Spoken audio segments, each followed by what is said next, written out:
नमस्कार। स्वागत है आप सभी का मेरे YouTube चैनल साहित्य की सतरंगी दुनिया में। और हमारी आज की कहानी है मुंशी प्रेमचंद की लिखी हुई शांति। तो आइए सुनते हैं कहानी शांति। स्वर्गीय देवनाथ मेरे अभिन्न मित्रों में थे। आज भी जब उनकी याद आती है तो वह रंगरेलियां आंखों में फिर जाती हैं और कहीं एकांत में जाकर ज़रा रो लेता हूँ।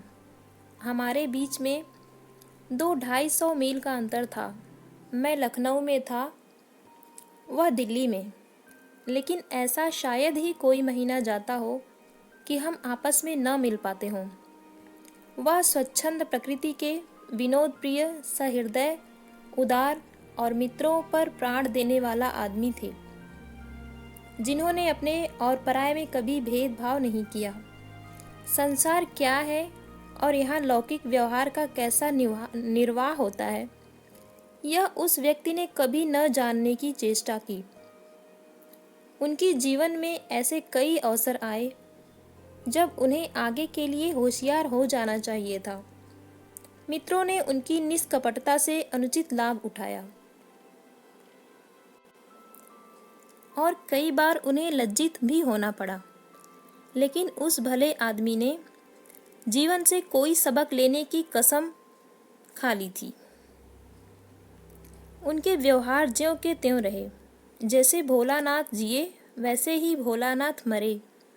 जिस दुनिया में वह रहते थे वह निराली दुनिया थी, जिसमें संदेह, चालाकी और कपट के लिए स्थान न था। सब अपने थे, कोई गैर न था। मैंने बार बार उन्हें सचेत करना चाहा, पर इसका परिणाम आशा के विरुद्ध हुआ। मुझे कभी कभी चिंता होती थी कि उन्होंने इसे बंद न किया तो नतीजा क्या होगा। लेकिन विडंबना यह थी कि उनकी स्त्री गोपा भी कुछ उसी सांचे में ढली हुई थी।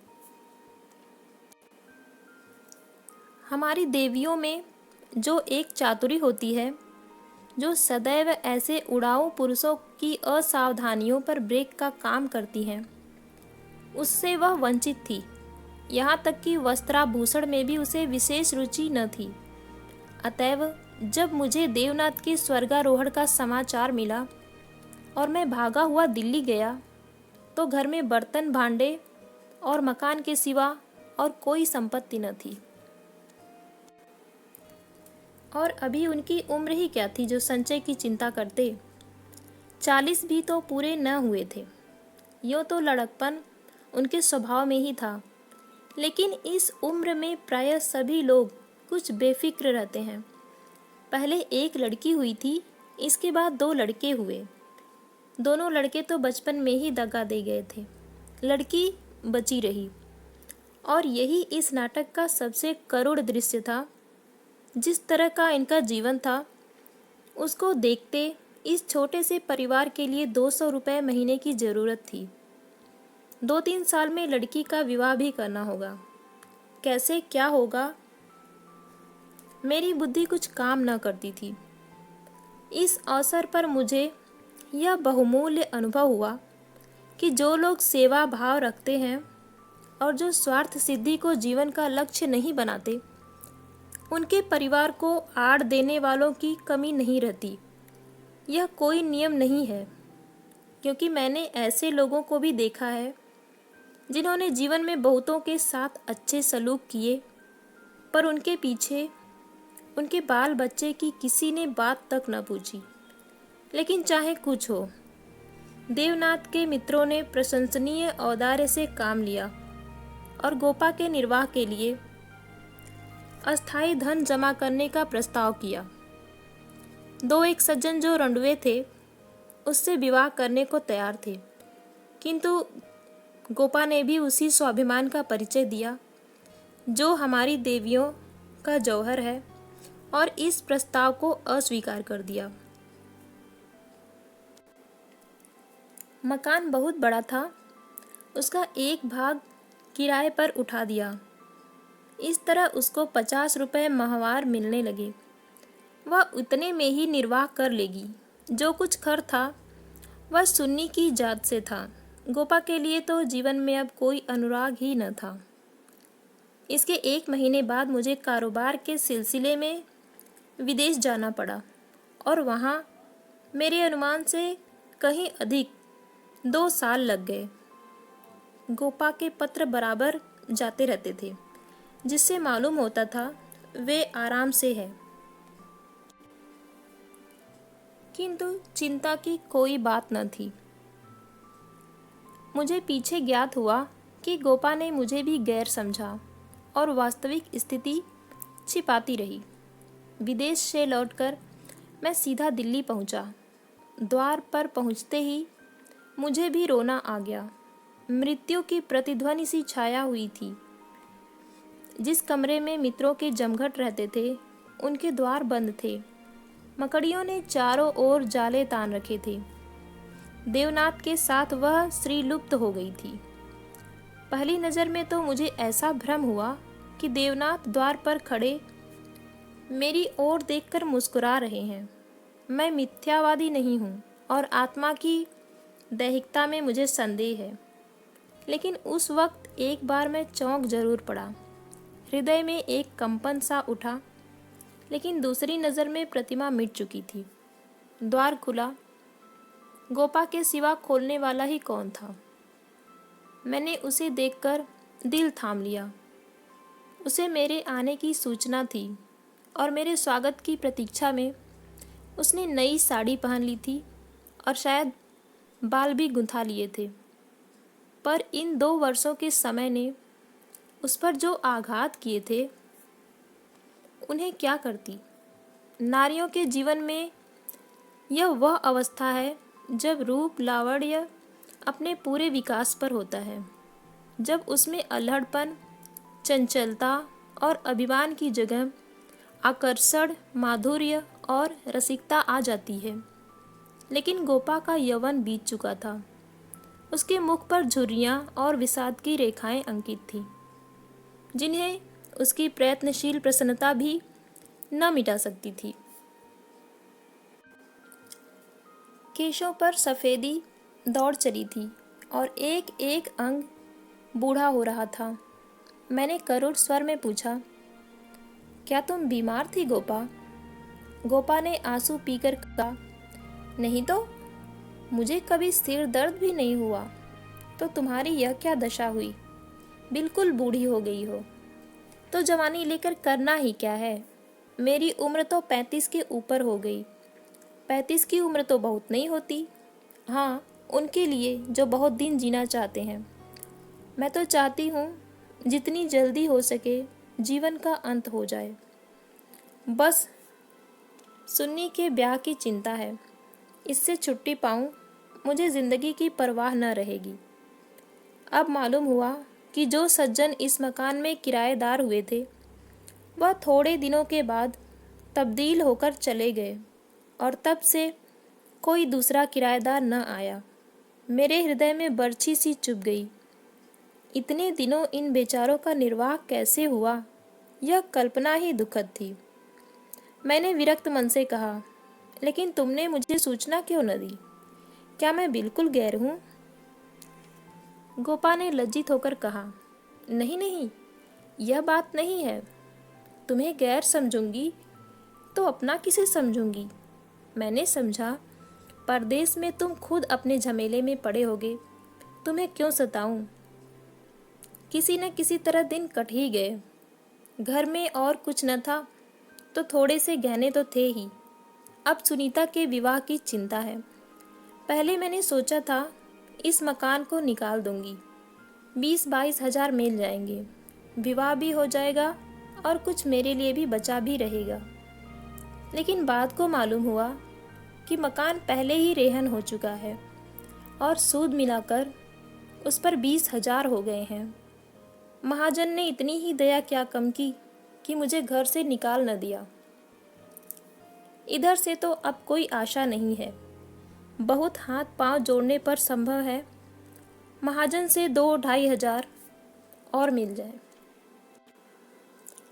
इतने में क्या होगा, इसी फिक्र में घुली जा रही हूँ। लेकिन मैं भी इतनी मतलबी हूँ न तुम्हें हाथ मुंह धोने को पानी दिया, न कुछ जलपान लाई और अपना दुखड़ा ले बैठी। अब आप कपड़े उतारिए और आराम से बैठिए। कुछ खाने को लाऊं? खा लीजिए, तब बातें हों। घर पर तो सब कुशल है? मैंने कहा, मैं तो सीधे बम्बई से यहाँ आ रहा हूँ, घर कहाँ गया। गोपा ने मुझे तिरस्कार भरी आंखों से देखा, पर उस तिरस्कार की आड़ में घनिष्ठ आत्मीयता बैठी झांक रही थी। मुझे ऐसा जान पड़ा, उसके मुख की झुर्रियाँ मिट गई हैं। पीछे मुख पर हल्की सी लाली दौड़ गई। उसने कहा, इसका फल होगा कि तुम्हारी देवी जी तुम्हें कभी यहाँ न आने देंगी। मैं किसी का गुलाम नहीं हूँ। किसी को अपना गुलाम बनाने के लिए पहले खुद भी उसका गुलाम बनना पड़ता है। शीतकाल की संध्या देखते ही देखते दीपक जलाने लगी। सुन्नी लालटेन लेकर कमरे में आई। 2 साल पहले की अबोध और कृश तनु बालिका रूपवती युवती हो गई थी, जिसकी हर एक चितवन, हर एक बात उसकी गौरवशील प्रगति का पता दे रही थी। जिसे मैं गोद में उठाकर प्यार करता था, उसकी तरफ आज आंखें न उठा सका, और वह जो मेरे गले से लिपटकर प्रसन्न होती थी, आज मेरे सामने खड़ी थी, जैसे मुझसे वस्तु छिपाना चाहती है और जैसे मैं उस वस्तु को छिपाने का अवसर दे रहा हूँ। मैंने पूछा, अब तुम किस दर्जे में पहुँची सुन्नी? उसने सिर झुकाए हुए जवाब दिया, 10वीं में हूँ। घर का भी कुछ काम काज करती हो? अम्मा जब करने भी दें। गोपा, मैं नहीं करने देती या खुद किसी काम के नज़दीक नहीं जाती। सुन्नी मुंह फेर कर हंसती हुई चली गई। माँ की दुलारी लड़की थी।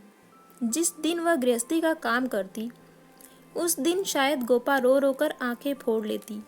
वह खुद लड़की को कोई काम न करने देती थी, मगर सबसे शिकायत करती थी कि वह कोई काम नहीं करती। यह शिकायत भी उसके प्यार का ही एक करिश्मा था। हमारी मर्यादा हमारे बाद भी जीवित रहती है। मैं तो भोजन करके लेटा तो गोपा ने फिर सुन्नी के विवाह की तैयारियों की चर्चा छेड़ दी। इसके सिवा उसके पास और बात ही क्या थी। लड़के तो बहुत मिलते हैं, लेकिन कुछ हैसियत भी तो हो। लड़की को यह सोचने का अवसर क्यों मिले कि दादा होते तो शायद मेरे लिए इससे अच्छा घर वर ढूंढते। फिर गोपा ने डरते डरते लाला मदारी लाल के लड़के का जिक्र किया। मैंने चकित होकर उसकी तरफ देखा। मदारी लाल पहले इंजीनियर थे, अब पेंशन पाते थे। लाखों रुपया जमा कर लिए थे, पर अब तक उनके लोभ की भूख न बुझी थी। गोपा ने घर भी वही छांटा जहां उसका रहना कठिन था। मैंने आपत्ति की, मदारी लाल तो बड़ा दुर्जन मनुष्य है। गोपा ने दांतों तले जीभ दबाकर कहा, अरे नहीं भैया, तुमने उन्हें पहचाना ना होगा। मेरे ऊपर बड़े दयालु हैं। कभी कभी आकर कुशल समाचार पूछ जाते हैं। लड़का ऐसा होनहार है कि मैं तुमसे क्या कहूँ। फिर उनके यहाँ कमी किस बात की है? यह ठीक है कि पहले वह खूब रिश्वत लेते थे, लेकिन यहाँ धर्मात्मा कौन है? कौन अवसर पाकर छोड़ देता है? मदारी लाल ने तो यहाँ तक कह दिया कि वह मुझसे दहेज नहीं चाहते, केवल कन्या चाहते हैं। सुन्नी उनके मन में बैठ गई है। मुझे गोपा की सरलता पर दया आई, लेकिन मैंने सोचा, क्यों इसके मन में किसी के प्रति अविश्वास उत्पन्न करूं? संभव है मदारी लाल वह न रहे हों। चित्त की भावनाएं हैं, बदलती भी रहती हैं। मैंने अर्ध सहमत होकर कहा, मगर यह तो सोचो, उनमें और तुम में कितना अंतर है। शायद अपना सर्वस्व अर्पण करके भी उनका मुंह नीचा न कर सकूं।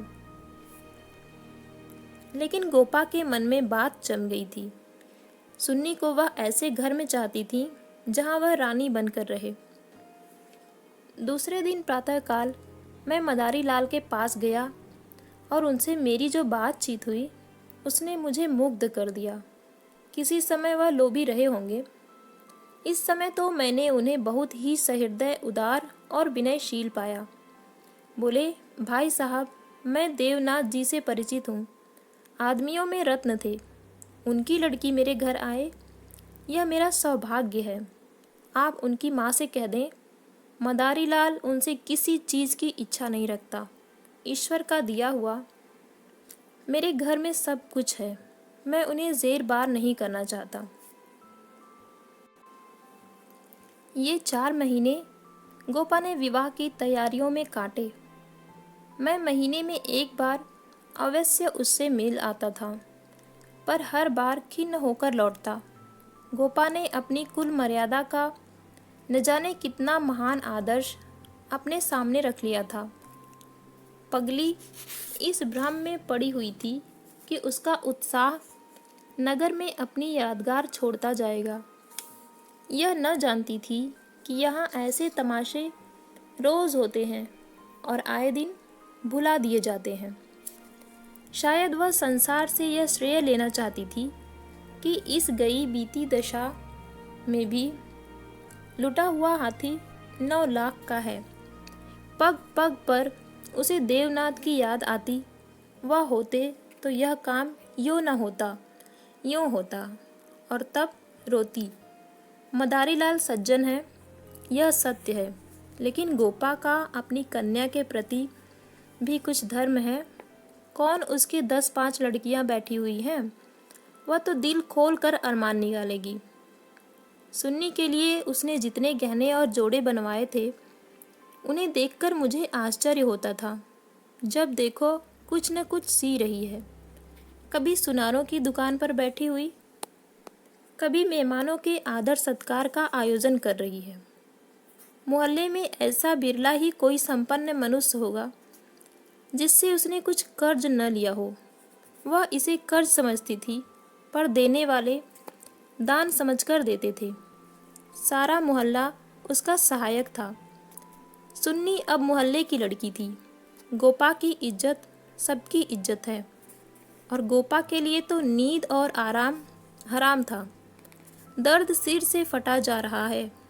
आधी रात हो गई, मगर वह बैठी बैठी कुछ न कुछ सी रही है। या इस कोठी का धन उस कोठी कर रही है। कितनी वात्सल्य से भरी आकांक्षा थी, जो कि देखने वालों में श्रद्धा उत्पन्न कर देती थी। अकेली औरत, और वह भी आधी जान की, क्या क्या करे। जो काम दूसरों पर छोड़ देती है, उसी में कुछ न कुछ कसर रह जाती है, पर उसकी हिम्मत है कि किसी तरह हार नहीं मानती। पिछली बार उसकी दशा देखकर मुझसे न रहा गया। बोला, गोपा देवी, अगर मरना ही चाहती हो तो विवाह हो जाने के बाद मरो। मुझे भय है कि तुम उसके पहले ही न चल दो। गोपा का मुरझाया हुआ चेहरा प्रमुदित हो उठा। बोली, उसकी चिंता न करो भैया, विधवा की आयु बहुत लंबी होती है। तुमने सुना नहीं, रांड मरे न खड़हर ढहे। लेकिन मेरी कामना यही है कि सुन्नी का ठिकाना लगाकर मैं भी चल दूं। अब और जीकर क्या करूंगी? सोचो, क्या करूं अगर किसी तरह का विघ्न पड़ गया तो किसकी बदनामी होगी? इन 4 महीनों में मुश्किल से घंटा भर सोती होंगी, नींद ही नहीं आती, पर मेरा चित्त प्रसन्न है। मैं मरूं या जीऊं, मुझे यह संतोष तो होगा कि सुन्नी के लिए उसका बाप जो कर सकता था वह मैंने कर दिया। मदारीलाल ने अपने सज्जनता को दिखाया। तो मुझे भी तो अपनी नाक रखनी है। एक देवी ने आकर कहा, बहन, जरा चलकर देख, चाशनी ठीक हो गई है। गोपा ने उसके साथ चाशनी की परीक्षा की और एक क्षण के बाद आकर बोली, जी चाहता है सिर पीट लूं। तुमसे जरा बात करने लगी, उधर चाशनी इतनी कड़ी हो गई कि लड्डू दांतों से लड़ेंगे। किससे क्या कहूँ? मैंने चिढ़कर कहा, तुम व्यर्थ का झंझट कर रही हो। क्यों नहीं किसी हलवाई को बुलाकर मिठाइयों का ठेका दे देती? फिर तुम्हारे यहाँ मेहमान ही कितने आएंगे जिनके लिए तुम इतना सारा मिठाइयाँ बना रही हो। 10-5 की मिठाई उनके लिए बहुत होगी। गोपा ने व्यथित नेत्रों से मेरी ओर देखा। मेरी यह आलोचना उसे बुरी लगी। इन दिनों उसे बात बात पर क्रोध आ जाता था। बोली, भैया, तुम ये बातें न समझोगे। तुम्हें न माँ बनने का अवसर मिला, न पत्नी बनने का। सुन्नी के पिता का कितना नाम था, कितने आदमी उनके दम से जीते थे। क्या यह तुम नहीं जानते? वह पगड़ी मेरे ही सिर तो बंधी है। तुम्हें विश्वास न आएगा, नास्तिक जो ठहरे, पर मैं तो उन्हें सदैव अपने अंदर बैठा पाती हूँ। जो कुछ कर रहे हैं वह कर रहे हैं। मैं मंद बुद्धि स्त्री भला अकेली क्या कर देती। वही मेरे सहायक हैं, वही मेरे प्रकाश हैं। यह समझ लो कि यह मेरी देह है, पर इसके अंदर जो आत्मा है वह उनकी है। जो कुछ हो रहा है उनके पूर्ण आदेश से हो रहा है। तुम उनके मित्र हो। तुमने अपने सैकड़ों रुपए खर्च किए और इतना हैरान हो रहे हो। मैं तो उनकी सहगामिनी हूँ। लोक में भी परलोक में भी मैं अपना सा मुंह लेकर रह गया। जून में विवाह हो गया। गोपा ने बहुत कुछ दिया और अपनी हैसियत से बहुत ज़्यादा दिया, लेकिन फिर भी उसे संतोष न हुआ। आज सुन्नी के पिता होते तो न जाने क्या करते। बराबर रोती रही। जाड़ों में मैं फिर दिल्ली गया। मैंने समझा कि अब गोपा सुखी होगी। लड़की का घर और वर दोनों आदर्श हैं। गोपा को इसके सिवा और क्या चाहिए? लेकिन उसके भाग्य में सुख था ही नहीं। अभी कपड़े भी न उतारने पाया था कि उसने अपना दुखड़ा शुरू कर दिया। भैया, घर द्वार सब अच्छा है, सास ससुर भी अच्छे हैं, लेकिन जमाई निकम्मा निकला। सुन्नी बेचारी रो रो कर दिन काट रही है। तुम उसे देखो तो पहचान न सकोगे। उसकी परछाई मात्र रह गई है। अभी कई दिन हुए आई हुई थी। उसकी दशा देखकर छाती फटती है, जैसे जीवन में अपना पथ खो बैठी हो। न तन बदन की सुध है, न कपड़े लत्ते की। मेरी सुन्नी की दुर्गत होगी यह तो स्वप्न में भी न सोचा था। बिल्कुल गुमसुम हो गई है। कितना पूछा, बेटी तुमसे वह क्यों नहीं बोलता, किस बात पर नाराज है, लेकिन कुछ जवाब ही नहीं देती। बस आँखों से आंसू बहते हैं। मेरी सुन्नी कुएं में गिर गई। मैंने कहा, तुमने उसके घर वालों से पता नहीं लगाया? लगाया क्यों नहीं भैया, सब हाल मालूम हो गया। लौंडा चाहता है मैं चाहे जिस राह जाऊं, सुन्नी मेरी पूरा करती रहे। सुन्नी भला इसे क्यों सहने लगी? उसे तो तुम जानते हो कितनी अभिमानी है। वह उन स्त्रियों में नहीं है जो पति को देवता समझती हैं और उसका दुर्व्यवहार सहती रहती हैं। उसने सदैव दुलार और प्यार पाया है।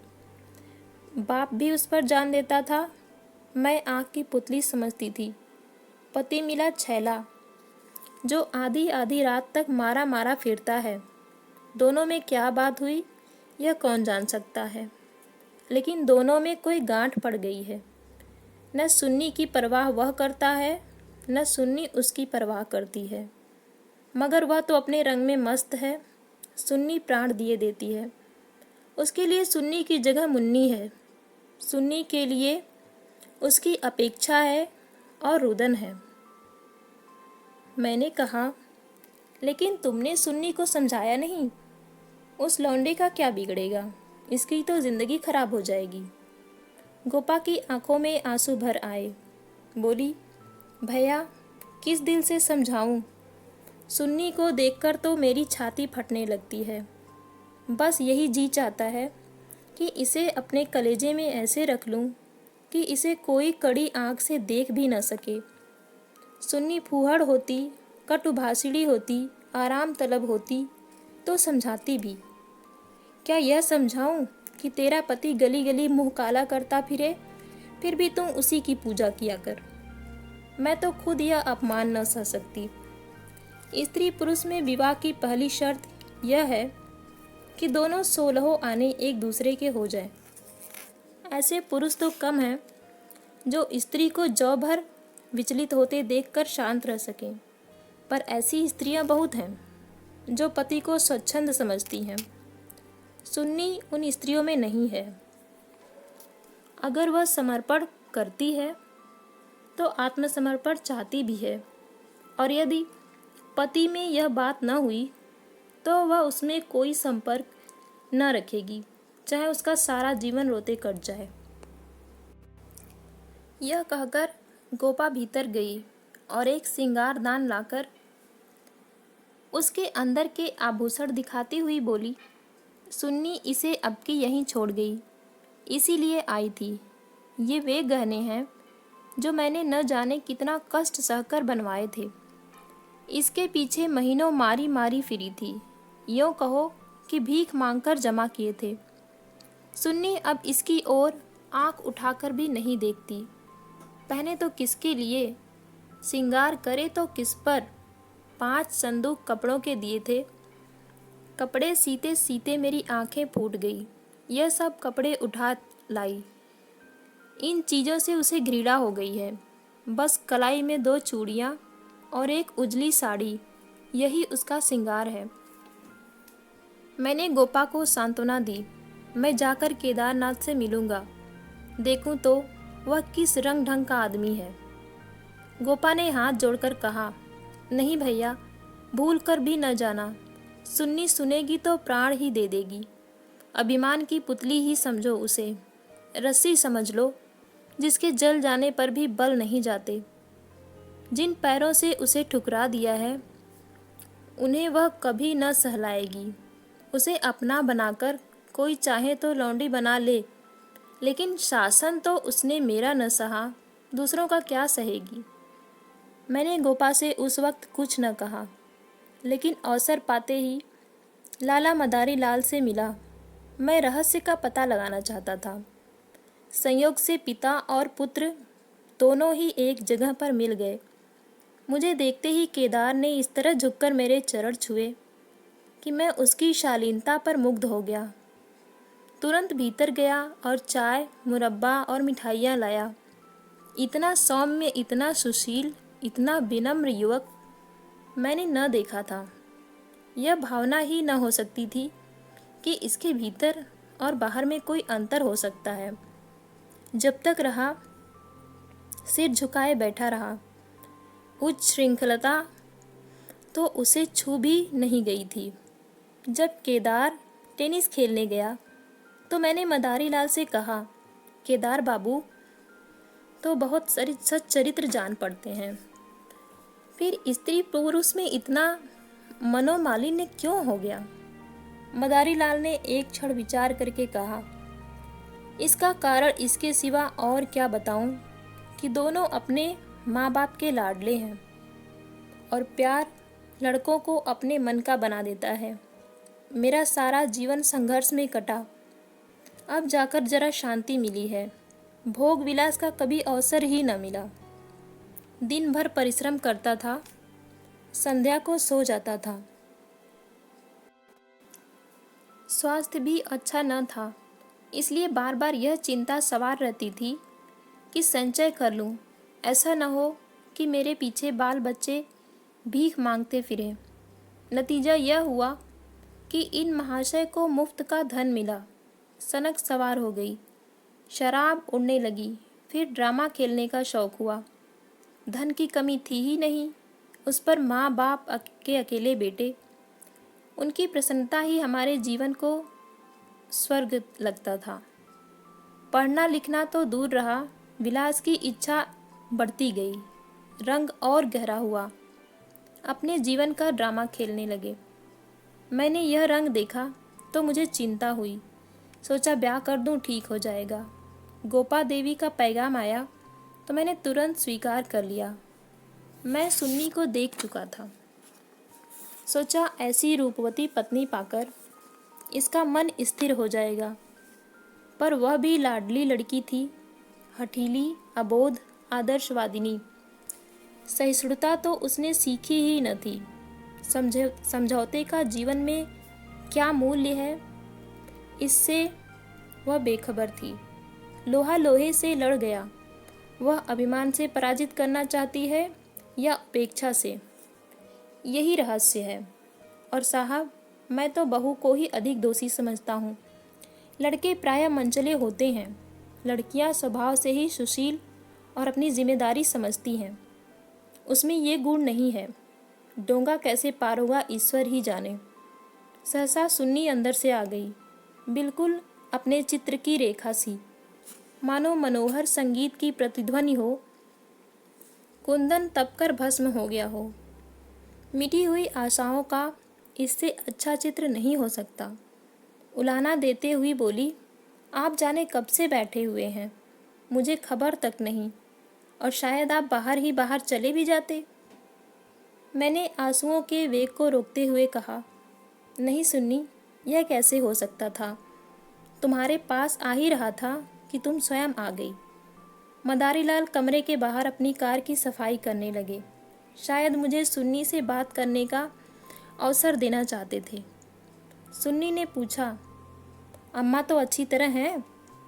हाँ, अच्छी हैं। तुमने अपनी यह क्या गत बना रखी है? मैं अच्छी तरह से हूँ। यह बात क्या है? तुम लोगों में यह क्या अनबन है गोपा? सुन्नी, गोपा देवी प्राण दिए टालती है। तुम खुद मरने की तैयारी कर रही हो, कुछ तो विचार से काम लो। सुन्नी के माथे पर बल पड़ गए। आपने नाहक यह विषय छेड़ दिया चाचा जी। मैंने तो यह सोचकर अपने मन को समझा लिया कि मैं अभागिन हूँ। बस उसका निवारण मेरे बूते से बाहर है। मैं उस जीवन से मृत्यु को कहीं अच्छा समझती हूँ। जहाँ अपनी कदर न हो, मैं व्रत के बदले व्रत चाहती हूँ। जीवन का कोई दूसरा रूप मेरी समझ में नहीं आता। इस विषय में मैं किसी तरह का समझौता करना मेरे लिए असंभव है। नतीजे की मैं परवाह नहीं करती। लेकिन नहीं चाचा जी, इस विषय में अब कुछ न कहिए, नहीं तो मैं चली जाऊंगी। आखिर सोचो तो। मैं सब सोच चुकी और तय कर चुकी। पशु को मनुष्य बनाना मेरी शक्ति से बाहर है। इसके बाद मेरे लिए अपना मुंह बंद करने के सिवा और क्या रह गया था। मई का महीना था। मैं मंसूर गया हुआ था कि गोपा का तार पहुंचा। तुरंत आओ, जरूरी काम है। मैं घबरा तो गया, लेकिन इतना निश्चित था कि कोई दुर्घटना नहीं हुई। दूसरे दिन दिल्ली पहुंचा। गोपा मेरे सामने आकर खड़ी हो गई, निस्पंद, मूक, निष्प्राण, जैसे तपेदिक की रोगी हो। मैंने पूछा, कुशल तो है? मैं तो घबरा उठा। उसने बुझी हुई आंखों से देखा और बोला, ठीक है। सुन्नी तो कुशल से है? हाँ, अच्छी तरह है। और केदारनाथ? वह भी अच्छी तरह है। तो फिर माजरा क्या है? कुछ तो नहीं? तुमने तार दिया और कहती हो कुछ तो नहीं। दिल तो घबरा रहा था, इससे तुम्हें बुला लिया। सुन्नी को किसी तरह समझाकर यहाँ लाना है। मैं तो सब कुछ करके हार गई। क्या इधर कोई नई बात हो गई? नई तो नहीं है, लेकिन एक तरह में नई ही समझो। केदार एक एक्ट्रेस के साथ कहीं भाग गया। 1 सप्ताह से कहीं पता नहीं है। सुन्नी से कह गया है, जब तक तुम रहोगी घर में नहीं आऊँगा। सारा घर सुन्नी का शत्रु हो रहा है, लेकिन वह वहाँ से टलने का नाम नहीं लेती। सुना है केदार अपने बाप के दस्तखत बनाकर कई हजार रुपए बैंक से ले गया है। तुम सुन्नी से मिली थी? हाँ, 3 दिन से बराबर जा रही हूँ। वह नहीं आना चाहती तो रहने क्यों नहीं देती? वहाँ घुट घुट कर मर जाएगी। मैं उन्हीं पैरों लाला मदारी लाल के घर पहुँचा। हालांकि मैं जानता था कि सुन्नी किसी तरह न आएगी, मगर वहाँ पहुँचा तो देखा कोहराम मचा हुआ है। मेरा कलेजा धक से रह गया। वहाँ तो अर्थी सज रही थी। मोहल्ले के सैकड़ों आदमी जमा थे। घर में से हाय हाय की क्रंदन ध्वनि आ रही थी। यह सुन्नी का शव था। मदारीलाल मुझे देखते ही मुझसे उन्मत्त की भांति लिपट गए और बोले, भाई साहब, मैं तो लुट गया। लड़का भी गया, बहू भी गई। जिंदगी ही गर्द हो गई। मालूम हुआ कि जब से केदार गायब हो गया था, सुन्नी और भी ज़्यादा उदास रहने लगी थी। उसने उसी दिन अपनी चूड़ियाँ तोड़ डाली थी और मांग का सिंदूर पोंछ डाला था। सास ने जब आपत्ति की तो उनको अपशब्द कहे। मदारी लाल ने समझाना चाहा तो उन्हें भी जली कटी सुनाई। ऐसा अनुमान होता था उन्माद हो गया है। लोगों ने उससे बोलना छोड़ दिया था। आज प्रातःकाल यमुना स्नान करने गई। अंधेरा था, सारा घर सो रहा था, किसी को नहीं जगाया। जब दिन चढ़ गया और बहू घर में न मिली तो उसकी तलाश होने लगी। दोपहर को पता लगा कि यमुना गई है। लोग उधर भागे, वहाँ उसकी लाश मिली। पुलिस आई, शव की परीक्षा हुई, अब जाकर शव मिला है। मैं कलेजा थामकर बैठ गया। हाय, अभी थोड़े दिन पहले जो सुंदरी पालकी पर सवार होकर आई थी, आज वह 4 कंधे पर जा रही है। मैं अर्थी के साथ हो लिया और वहाँ से लौटा तो रात के 10 बज गए थे। मेरे पांव कांप रहे थे। मालूम नहीं यह खबर पाकर गोपा की क्या दशा होगी। प्राणांत न हो जाए, मुझे यही भय हो रहा था। सुन्नी उसकी प्राण थी, उसकी जीवन का केंद्र थी। उस दुखिया के उद्यान में यही पौधा बच रहा था। उसे वह हृदय रक्त से सींच सींच कर पाल रही थी। उसके वसंत का सुनहरा स्वप्न ही उसका जीवन था। उसमें कोपलें निकलेंगी, फूल खिलेंगे, फल लगेंगे, चिड़िया उसकी डाली पर बैठकर अपने सुहाने राग गाएंगी। किंतु आज निष्ठुर नियति ने उस जीवन सूत्र को उखाड़ कर फेंक दिया और अब उसके जीवन का कोई आधार न था। वह बिंदु ही मिट गया जिस पर जीवन की सारी रेखाएं आकर एकत्र हो जाती थीं। दिल को दोनों हाथों से थामे मैंने जंजीर खटखटाई। गोपा एक लालटेन लिए निकली। मैंने गोपा के मुख पर एक नए आनंद की झलक देखी।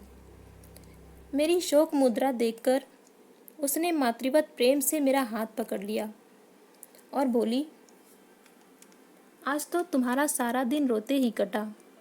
अर्थी के साथ बहुत से आदमी रहे होंगे। मेरे जी में भी आया कि चलकर सुन्नी के अंतिम दर्शन कर लूं, लेकिन मैंने सोचा जब सुन्नी ही न रही तो उसकी लाश में क्या रखा है। न गई। मैं विस्मय से गोपा का मुंह देखने लगा तो इसे यह शोक समाचार मिल चुका है।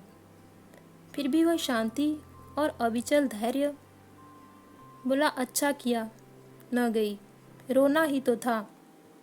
हाँ और क्या, रोई यहाँ भी, लेकिन तुमसे सच कहती हूँ, दिल से नहीं रोई। न जाने कैसे आंसू निकल आए। मुझे तो सुन्नी की मौत से प्रसन्नता हुई। दुखिया अपनी मान मर्यादा लिए संसार से विदा हो गई, नहीं तो न जाने क्या क्या देखना पड़ता। इसलिए और भी प्रसन्न हूँ कि उसने अपनी आन निभा दी। स्त्री के जीवन में प्यार न मिले तो उसका अंत हो जाना ही अच्छा। तुमने सुन्नी की मुद्रा देखी थी? लोग कहते हैं ऐसा जान पड़ता था मुस्कुरा रही है। मेरी सुन्नी सचमुच देवी थी भैया। आदमी इसलिए थोड़े ही जाना जाता है कि रोता रहे। जब मालूम हो गया कि जीवन में दुख के सिवा कुछ नहीं है तो आदमी जीकर क्या करे, किस लिए जिए? खाने और सोने और मर जाने के लिए? यह मैं नहीं चाहती थी कि मुझे सुन्नी की याद न आएगी और मैं उसे याद करके रोऊंगी नहीं, लेकिन वह शोक के आंसू न होंगे। बहादुर बेटी की माँ उसकी वीरगति पर प्रसन्न होती है। सुन्नी की मौत में क्या कुछ कम गौरव है? मैं आंसू बहाकर उस गौरव का अनादर कैसे करूं? वह जानती है और चाहे सारा संसार उसकी निंदा करे, उसकी माता सराहना ही करेगी। उसकी आत्मा से यह आनंद भी छीन लूं, लेकिन अब रात ज़्यादा हो गई है। ऊपर जाकर सो रहो, मैंने तुम्हारी चारपाई बिछा दी है। मगर देखे, अकेले पड़े पड़े रोना नहीं। सुन्नी ने वही किया जो उसे करना चाहिए था। उसके पिता होते तो आज सुन्नी की प्रतिमा बनाकर पूजते। मैं ऊपर जाकर लेटा तो मेरे दिल का बोझ बहुत हल्का हो गया था, किंतु रह रहकर यह संदेह हो जाता था कि गोपा की यह शांति उसकी अपार व्यथा का ही रूप तो नहीं है। तो इतनी सी थी ये कहानी, और आपको ये कहानी कैसी लगी कमेंट करके ज़रूर बताइए। और ऐसी ढेरों कहानियों के लिए मेरे चैनल को सब्सक्राइब कीजिए।